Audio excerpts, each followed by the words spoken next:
This is all about relationship because you can't even discover your own calling without being in relationship to see things about yourself that you can't see otherwise. Yeah. There are things you physically can't see. There are things that you emotionally can't see. That somebody else looking at you says, hey, do you realize you overreacted here? Or that you got excited over here? Or that you have a talent in this area?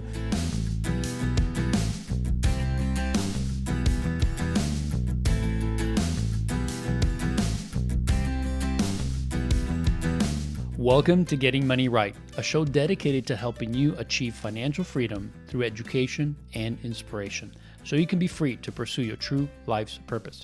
We are your hosts, Leo Sabo and David Thompson, and on this episode of Getting Money Right, we're continuing a multi-part series on investing.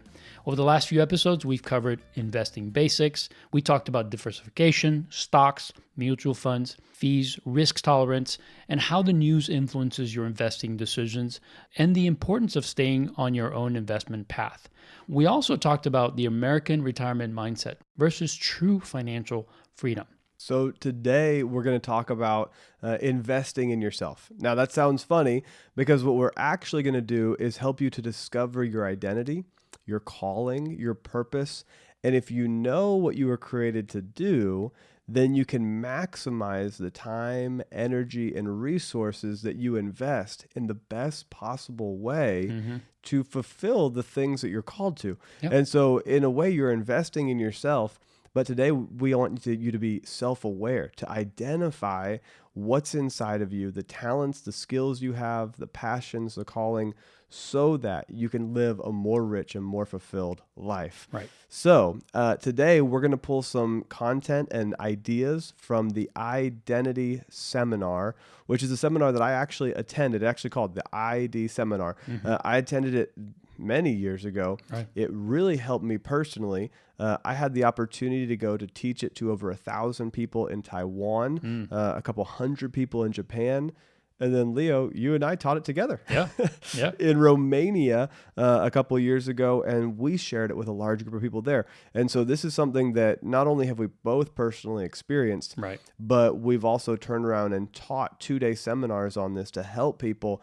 And so the original content was written by Alan Kelsey and Brad Stahl. I recommend that you check out the book and the seminar. It's just called ID Seminar. If you go to Google, ID Seminar, and the tagline is Identity Reveals Destiny. Now, the whole episode won't be pulled from that, but there will be excerpts that we pull and ideas and concepts that we pull because it's impacted our lives, and we want to share it with you because if you know how you're created, what's inside of you, and you know your passions, and you know your calling, then you can actually walk out your purpose. So, Leo, when somebody's starting this journey, what do they need to start with? Instead of just looking at themselves, what do they need? Well, David, I think first you need a mirror. You can't see all of yourself. You could try looking at your back right now, but chances are without a mirror, you won't see anything, right?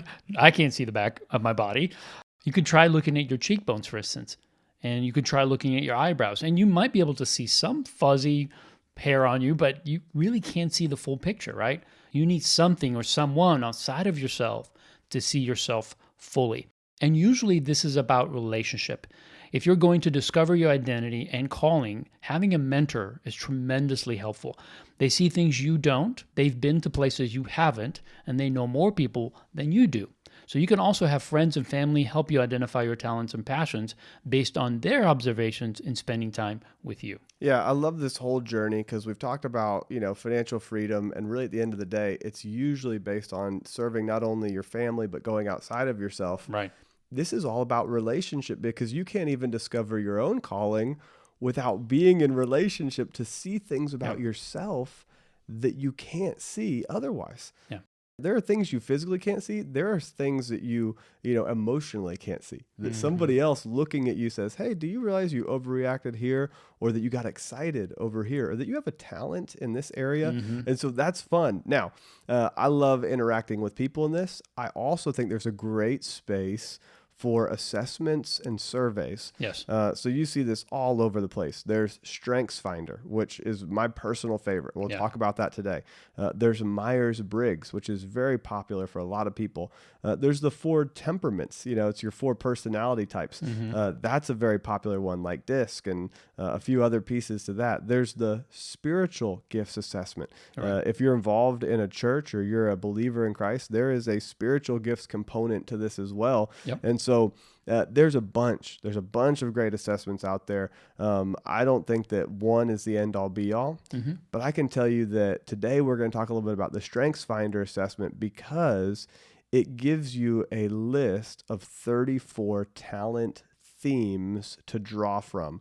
Now, it's going to give you, if you take the test, it'll give you your top 5 talents, or they call them strengths, because they want you to take that talent and turn it into a strength. Right. So they'll give you your top 5 strengths, but it's out of 34. So now, I've recently taken the 4 temperaments test, and it's, are you choleric, or are you melancholy, or sanguine? And, I've seen that, but it only gives you 4 options at the end. Right. And that really lumps a lot of people into 4 buckets. Yeah. I think we're way more unique than that. Sure. And so that is why I love these 34 talents that are out there, and it gives you your top 5. But if you were to just try to find one person on the earth with your same top 5 strengths In the same order. it would be 1 in 33 million people. That's remarkable. That's crazy. I mean, that's like 212 people on the planet or something. I mean, there's just so few people that would have your top 5 strengths. So that's how unique you are. And that's why I love this assessment, because it's going to show you something that is unique to you, and you're going to be able to explore that in a unique way. If you were to look at the top 6 strengths, not top 5, but just add one more, it's 1 in 23 billion people. That's a lot. That's a lot. If there's 7 billion people on the planet, that means that there literally isn't a single person. It's going to have your same top 6 in the same order. Right. Leo, what happens if you take it to 8?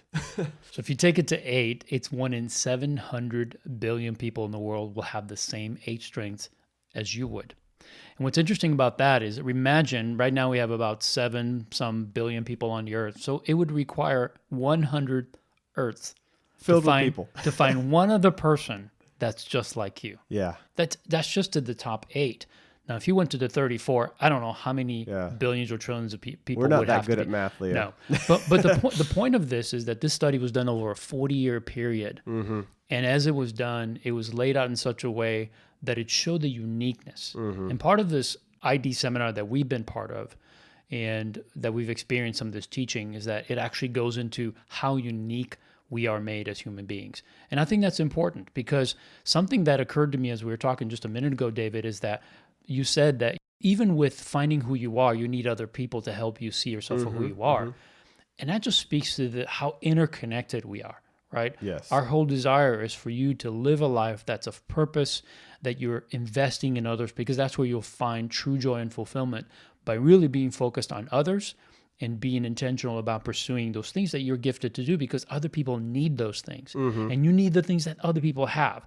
So I love this, the way we are created, that we're so interconnected and so need each other in so many ways. And it's a good thing. Yeah. Because together we're so much better than apart or by ourselves. Yeah, the great thing about this assessment is that it gives you your top 5 strengths. Now, you can pay a little extra and get all 34 and see them in order from, highest contributor, lowest contributor in your life. Right. But the good news is that no matter what your makeup of strengths from this assessment, you can do any job, any position, any role. Right. Knowing your strengths from this assessment actually more so speaks to how you will do the job, how you will serve people in this area. So, this doesn't disqualify you from pursuing a certain role in a company, or pursuing a certain organization, or pursuing a certain calling in life.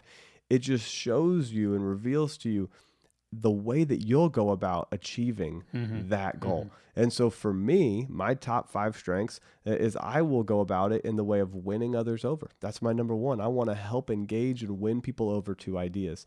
I want to do it with a positive attitude. I want to bring a smile. I want to bring joy. I want there to be a fun atmosphere where I go to serve people. 3 is maximizer for me.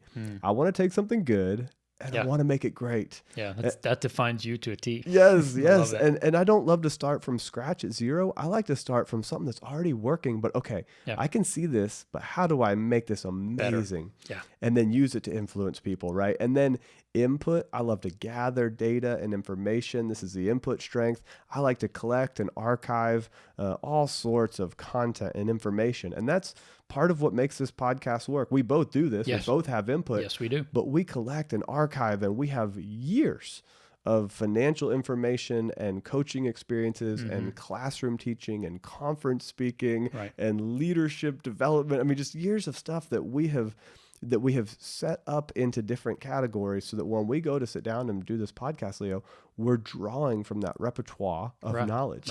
Right. And then finally for me, empathy. I feel the pain that somebody else is in. Now I have healthy boundaries. I know how to turn that off. Maybe that's not the right way to say it, but I know how to not put myself in their shoes. But I can actually feel, I empathize. It's not just I'm sympathetic to your situation. If I allow it, I can feel their pain. I can feel the heart. I can feel what's going on in their head. And that causes me to want to help them change, to win them over to a good idea, to change potentially my life if I need to do something different to help heal someone. And so that is how I will go about doing something. Yeah. Leo, what are your strengths and how would you go about doing it? What's interesting about mine is that I didn't know these until I was probably in my early 40s. Sure. But yet, when I learned what they were, it was like, yeah. I mean, yeah, that's exactly me. So my number one strength is restorative. And restorative means that I like to take things that are broken, things that are not operating at their best, and make them better. Now, think about my past work life and what I'm interested in. I love to restore things. I love to fix things. I have a 1979 Corvette that I've been restoring for years. I used to be an aircraft mechanic. So for me, I kind of gravitated. And that's why you said you can use these strengths in anything that you do. So I used to be an aircraft mechanic, and I love the idea of taking something that wasn't working and operating and bringing it back to its full potential.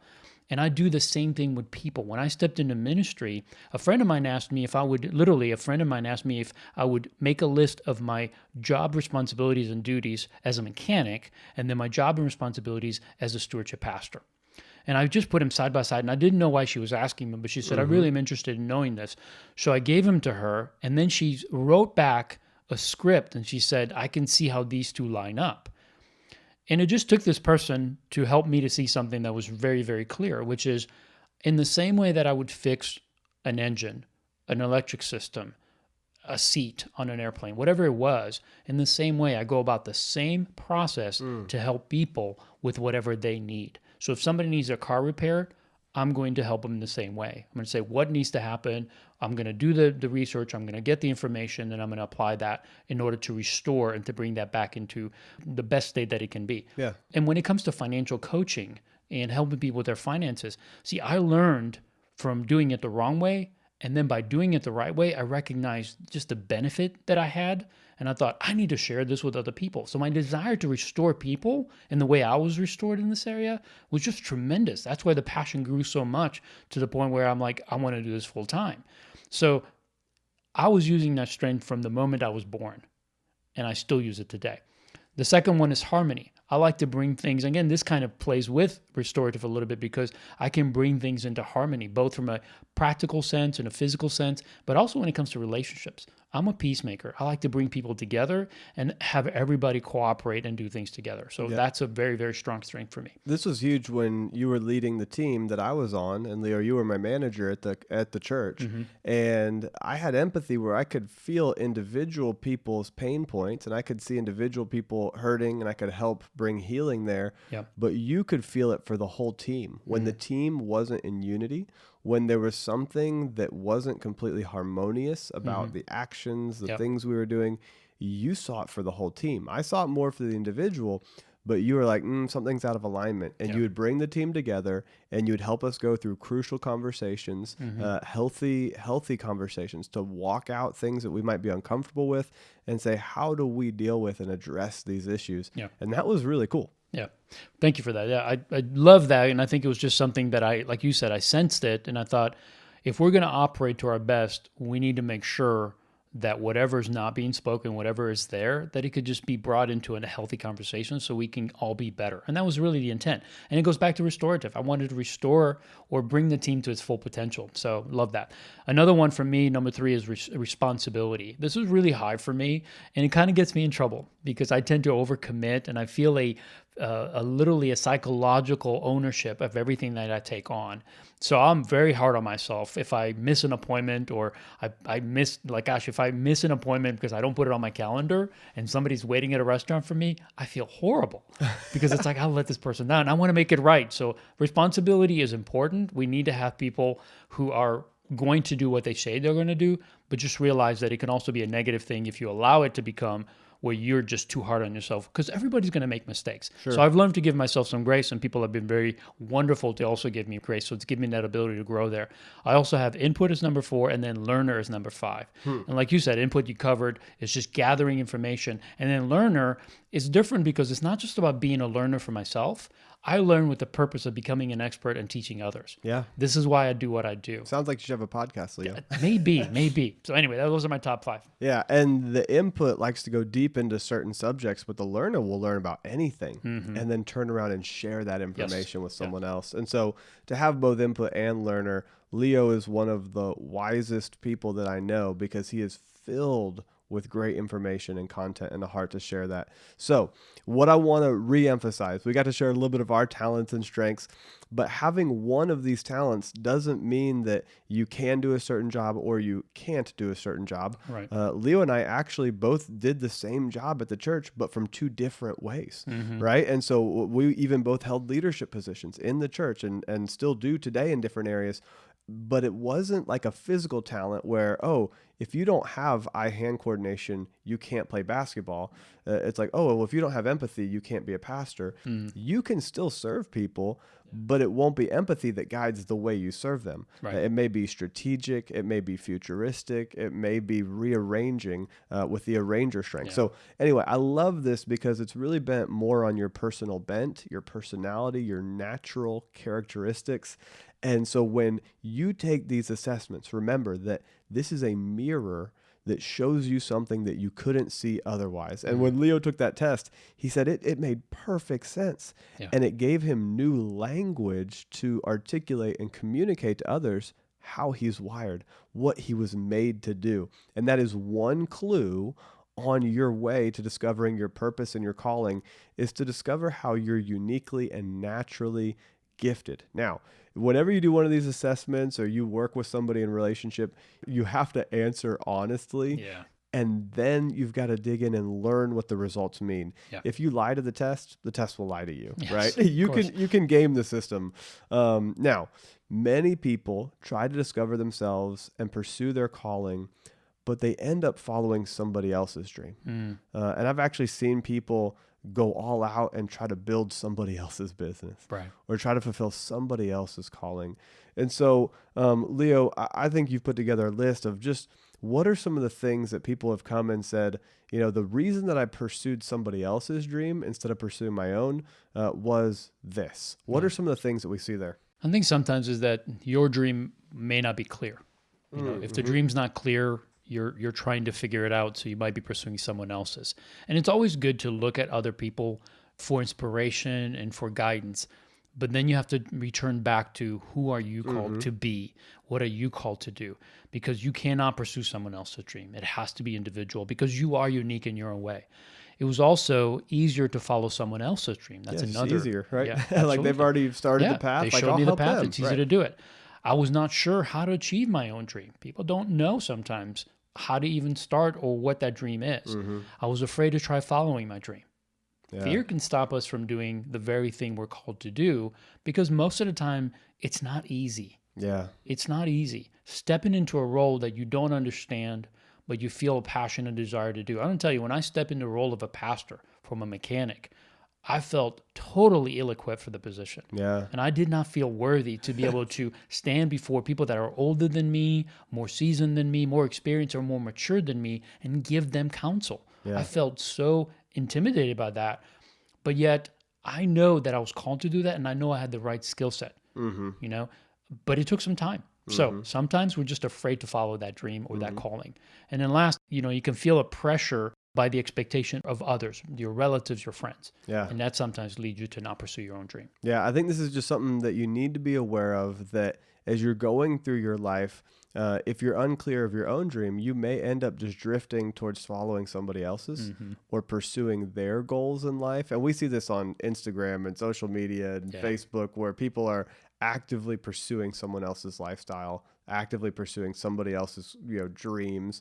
And if it's not what you were created to do, you're only going to waste your time, waste your energy, and feel completely unfulfilled, because what if you get there and you realize I've spent 20 years of my life pursuing something that's not really who I am? Yeah. Now, on the flip side, as you are learning from somebody who's pursuing their calling, you may pick up some skills and some talents, and maybe not talents, but skills and education on your journey that can help you.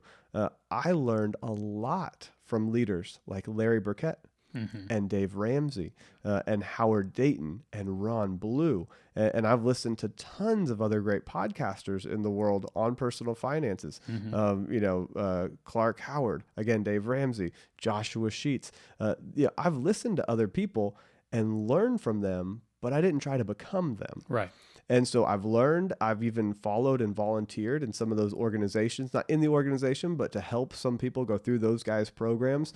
And it was something I learned from. But at the end of the day, I knew that wasn't exactly my calling. So I want to figure out what it is I was uniquely created to do. Yeah. And so part of that is those strengths. We're going to look at some more of these pieces in a second. Now, as we're going through this and you're thinking, okay, I don't know that I really need to figure out this ideal scenario. Like, how do I know that this is actually something I need to pursue, that I need to pursue a special calling? Well, here's a few questions for you.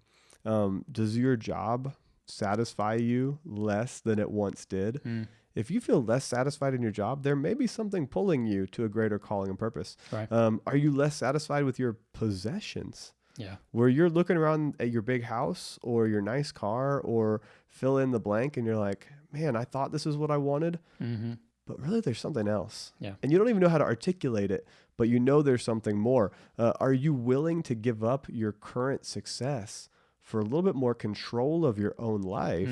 It's a good one. To pursue what you're called to do. I've seen people reach incredible levels of success and they get there and they think, I would actually give this up just to give myself more time at home with my family, to be able to do the things that I actually love to do. I have to do these other things that I don't love, and I look great on paper, but I don't get to do what I do love. You'll see people that have filled the void and escaped the pain with hunger, with drugs. And I say hunger with food, like they've allowed an unnatural appetite to grow up with drugs, alcohol, entertainment. If you find yourself escaping, through some avenue, then there may actually be something underneath that is that you're not fulfilling your calling. And so you're trying to fulfill that hole with other objects and items, and idols is a word I would use. Are you currently looking for a new job or always trying to find new direction in your life? Do you envy people who seem to have done something meaningful for their life? If you answer yes to these questions, it's time for you to start looking at yourself, at your talents, at the calling that you've got, and begin to chase this down. And so that's a little bit of what this episode is to do. If you don't find your purpose, then you will end up just fulfilling or pursuing other things that will not truly fulfill you and will probably end up damaging you and take you down the wrong path. I agree. So once you've identified your talents, your gifts, and your strengths, then you want to look for your passion. Your passion is always going to rise up, and that's usually what leads you to recognize there's something more, that you're not where you need to be. When I started pursuing teaching others how to manage money, I began to be fulfilled, and that passion continued to grow. And my desire to get better at it was to see better results. And the better results was that I would see a couple that were struggling financially, literally at the end of their rope, see freedom and be able to see, literally physically see them happier, more fulfilled, and just get that testimony of, man, we were here and now we're here. And to me, that was almost like a high I would experience. I would see this life transformed, but that's the passion that drove me. So think about what bothers you most in the world. Look at the news, go to a movie, or read the paper. Watch the world around you like a detective or a scientist. If you feel your heart pounding about that issue, take notice. You may have found your passion. Places where you have a special intolerance for the status quo concerning the idea of or issue you're looking at. Those are things that should get your attention. Yeah. Yeah. I think of it when I'm at home and I'm eating a bowl of popcorn and I'm flipping through the TV, looking at different channels. And I don't actually do that anymore because we don't have an actual, television antenna that we set up and click through the normal channels. But this is what I picture in my mind. You're watching something and it comes up on the news and you've got that bowl of popcorn in your hands and you just want to throw it in the air. And you're like, what?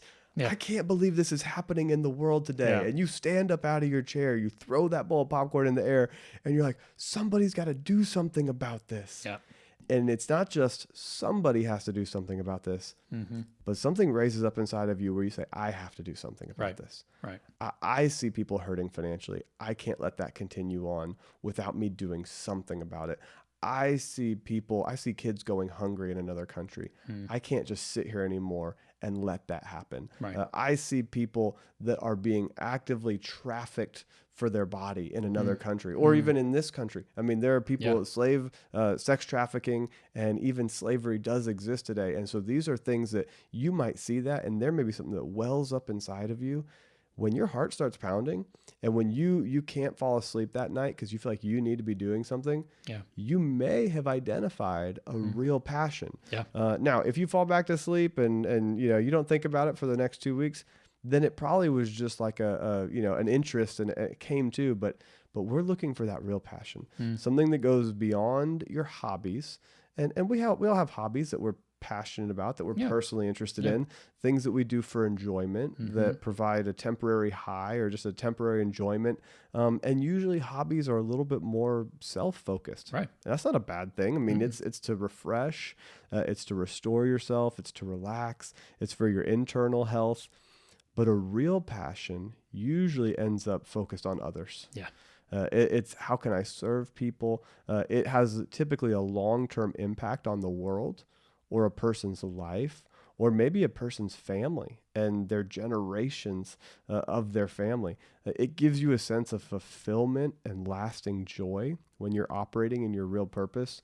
And it's a place where you can envision the future and you don't mind if it takes time and hard work to get there. Right. Because you're passionate about the mission. Exactly. You end up working a little bit harder, a little bit later, a little bit more energy, giving your all because you care about it. And so this is what we want to search for.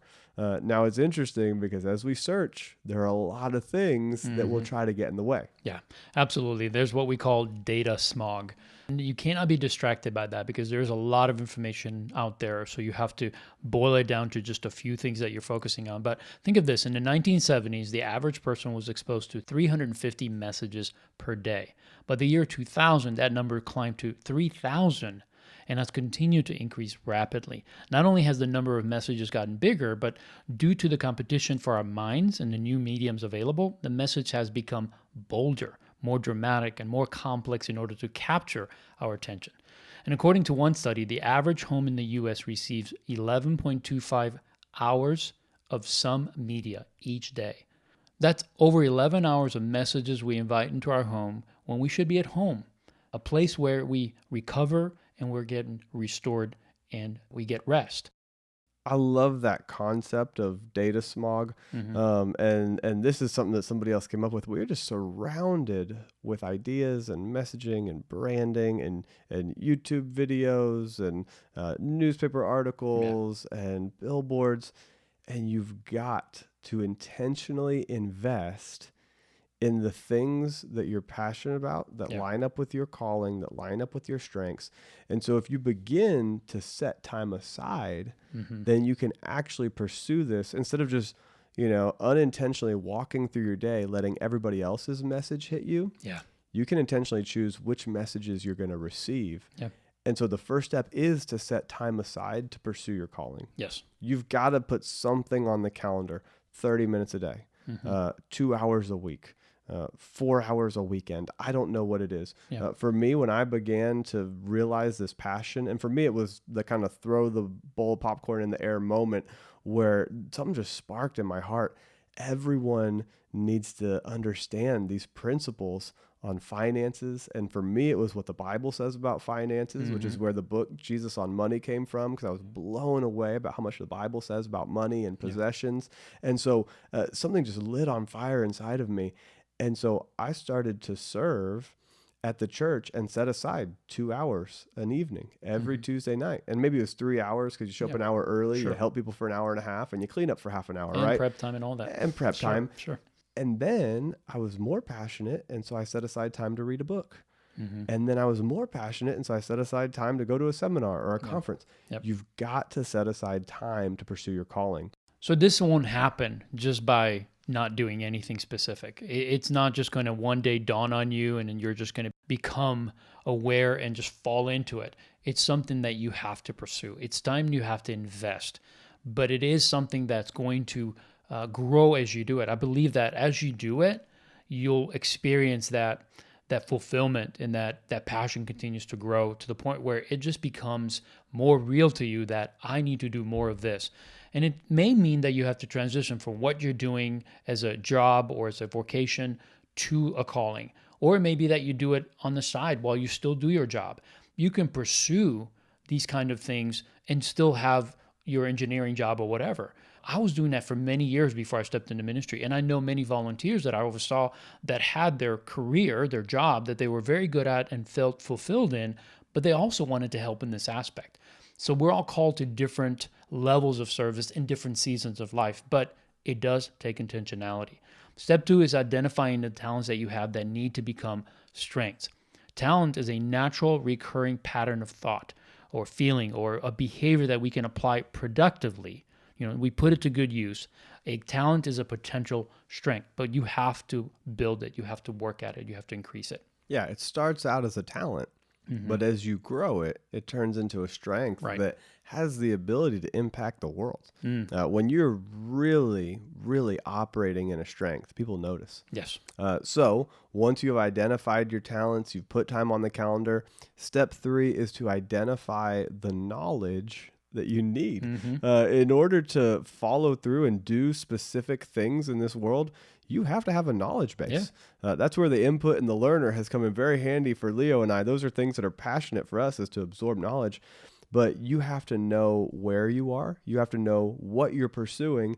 And, this may just be pure facts that you need to, obtain through an education, like going to school. But it's also how you make sense of what you know. It's almost how you organize it and the pattern. And so you gain this over time by experience. Yes. And so there are things that, you might need certain facts, but you may need to just experience things. Spend a year volunteering, a year serving, a year pursuing an accreditation around good mentors and leaders in the thing that you're passionate about. So identify the knowledge that you need and then begin to continue to pursue it. Yeah. You also have to look at what skills are required. And skills is that ability to perform the basic steps of an activity. So skills deal with how you do your task.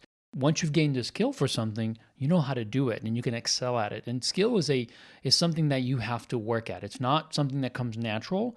It's something that you have to work and build and increase over time. So it's definitely something that you need to understand it and what's required and then get to work and get it done. Yeah, you could be naturally talented as an athlete, but you never learn the skills of dribbling the ball or shooting. Yeah. And you're completely pointless on the court because you may be naturally athletic, but you never learn the skills you need. So there's Well, a talent and there's a skill. yeah, and I think it's a difference between exceptional players and those that are just average, because those who have the talent, so both may have the talent, but one takes it to the level where it's a Tiger Woods, where he's on the green 8 hours a day using his talent to build his skill to the point where he can direct that ball everywhere, anytime he wants, anywhere he wants it to go.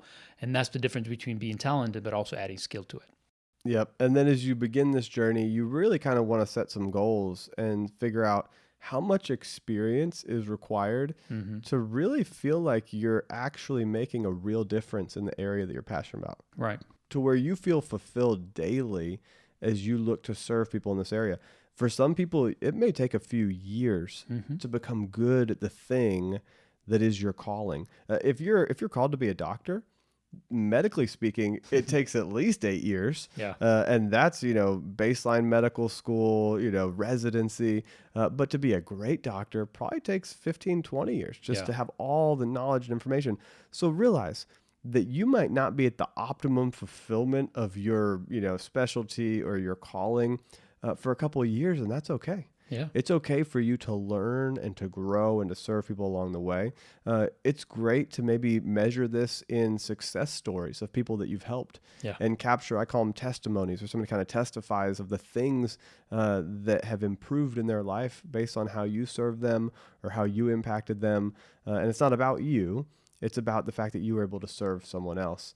And then finally, maybe it's just a position in an industry where you feel like you're called. This is like for me, I really feel like I was called to serve people at the church and in the area of finances and now in discipleship. And for me, when I got to be on staff officially and I was given the title of pastor, which I had that same experience you did, Leo, where it was kind of like, oh my gosh, I don't know that I'm worthy to have this title. Like, who am I to carry this mantle and serve people in this way?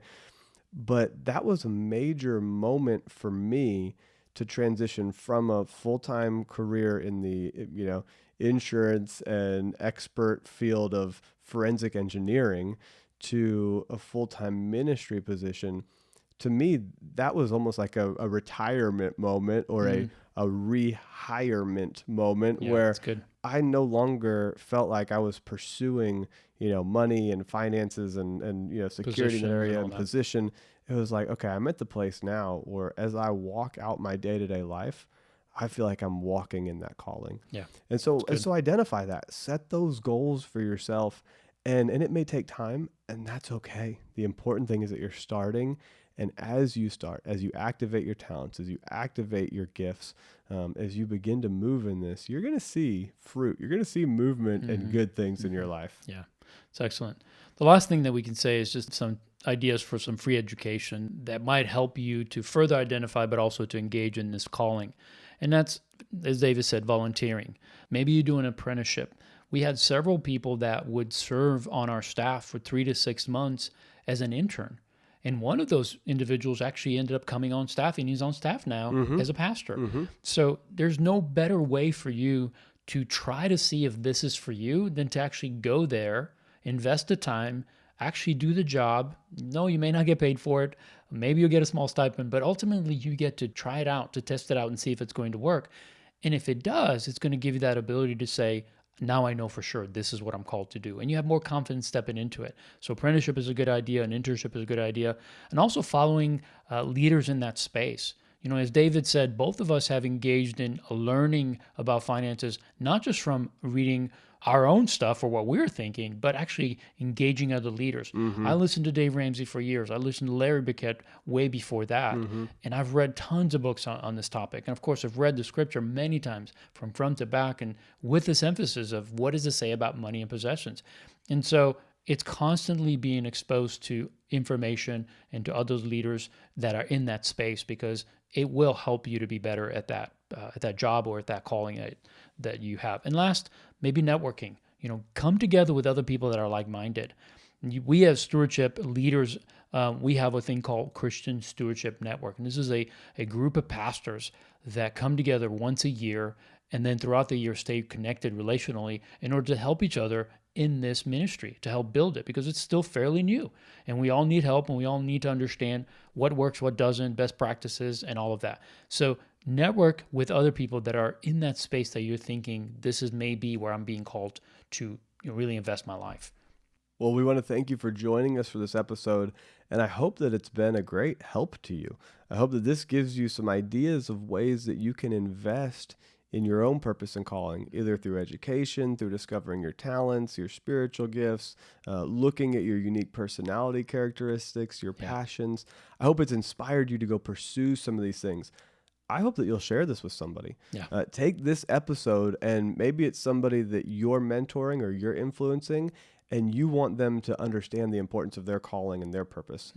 Maybe it's a friend that has struggled to get moving in life, and you're like, hey, check this thing out, because every single person is uniquely created. Every single person. We talked about 1 in 700 billion, just based on your top 8 strengths in order.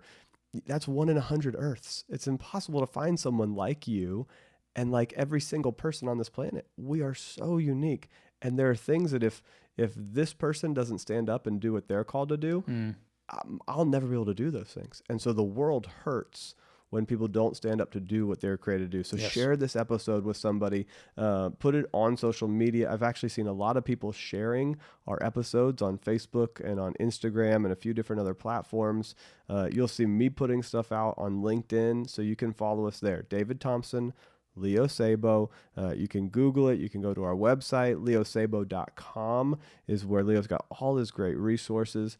If you were interested when Leo talked about the Christian Stewardship Network, and you're interested in finances from a stewardship and Christian perspective, wow, this is over 100+ pastors that help people in personal finances from a biblical perspective, help people in their careers, help people in their calling, help people in their budgeting, in their debt reduction, and having a full purpose mindset.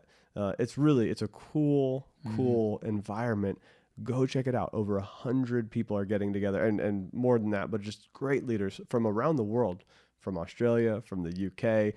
It's a fun place to be. So come to the Christian Stewardship Network. You can go to Google. We'll have a link in the show notes. You can check out stewardshippastors.com and the book Jesus on Money. There's a lot of great resources out there, and we just love that you spend time with us. We love being here with you. I hope that you'll share this with somebody else, and we look forward to having you join us next time, so that together we can keep getting money right.